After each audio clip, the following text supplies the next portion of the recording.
Alright, so as you can tell, these are now platforms properly, and we have whips that will eventually go out to planters. And we got rid of all the chaos that had occurred, obviously.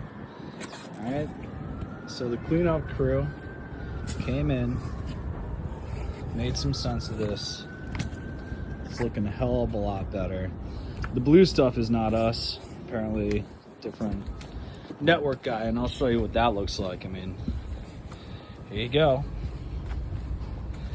That's their version of outdoor wireless, I guess. I don't know. But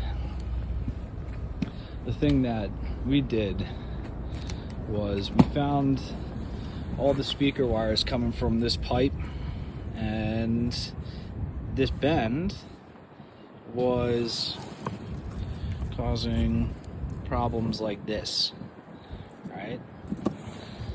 So got the electricians to come in, run a new drag line, pulled out the old, brought in the new. I'll show you what it looks like inside.